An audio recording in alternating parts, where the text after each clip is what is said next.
वैसे दक्षिण में बीजेपी की हार के बाद उत्तर भारत के जिन राज्यों में इसी साल के अंत में चुनाव होने हैं, वहां बीजेपी में भी हलचल खासी तेज है, खासकर मध्य प्रदेश और राजस्थान की राजनीति में। मध्य प्रदेश और राजस्थान दोनों जगह बीजेपी में गुटबाजी भयंकर है और अब बीजेपी को इस गुटबाजी के बीच से ही विजय का रास्ता निकालना होगा। कर्नाटक की हार के बाद अब देश के 16 राज्यों में बीजेपी और उसके सहयोगी सत्ता में रह गए हैं। कर्नाटक जीतने के बाद कांग्रेस और उसके सहयोगी 7 राज्यों में सत्ता में है, जबकि 7 में ही अन्य की सरकारें हैं। एक जम्मू कश्मीर में अभी किसी की सरकार नहीं है।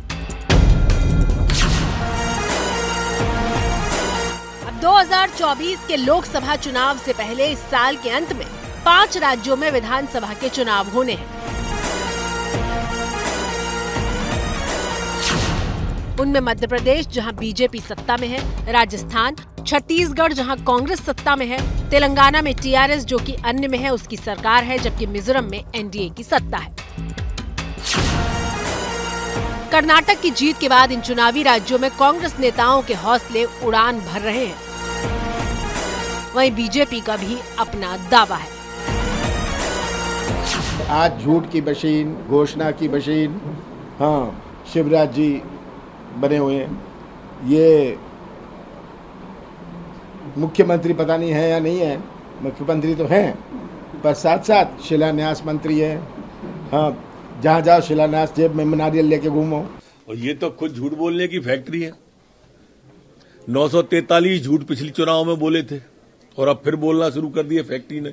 जो कमलनाथ जी है, फैक्ट्री है झूठ बोलने की, लगातार बोले जा रहे हैं।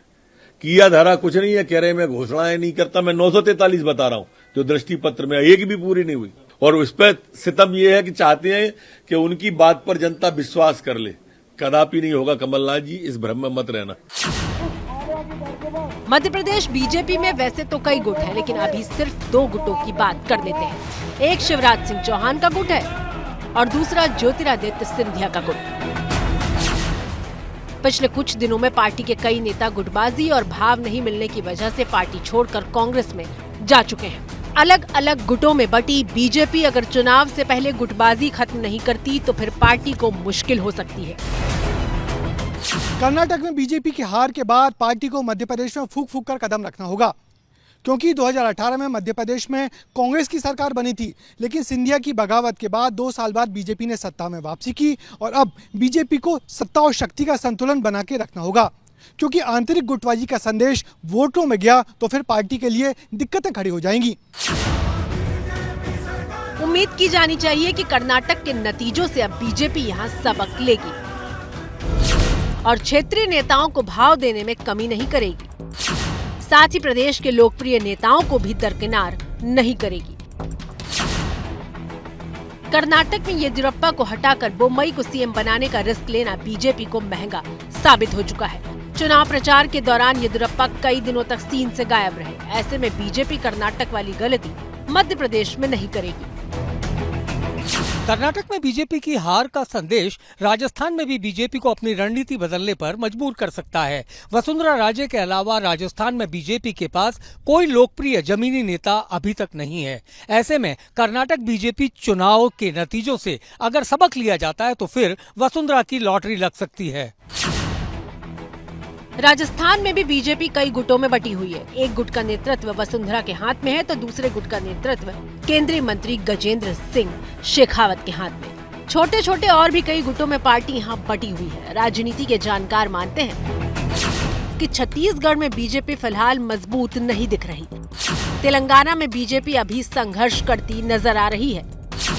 मिजोरम में अपने दम पर पार्टी का स्कोप कम है। इस साल 5 राज्यों में विधानसभा के चुनाव हैं, उसके बाद लोकसभा के चुनाव हैं और उसके बाद महाराष्ट्र और हरियाणा में बीजेपी की परीक्षा है। इन दोनों ही राज्यों में बीजेपी अपने सहयोगियों के दम पर सत्ता में है और ऐसे में इन दोनों ही राज्यों में उसके लिए चुनौती बढ़ने वाली है। जैसे ही घड़ी का काटा दोपहर 2:30 पे आए, बबीता जी का दिल सास बहू साजिश के लिए मचल जाए। और ये है इनकी बहू, पूरे दिन ऑफिस की टेंशन हो जाए गॉन जब ये करें अपना फेवरेट शो फ्री टाइम पे ऑन। इनकी तरह आप भी देखिए अपना फेवरेट शो अपने टाइम पर और डाउनलोड कीजिए एबीपी लाइव ऐप अपने स्मार्ट टीवी पर।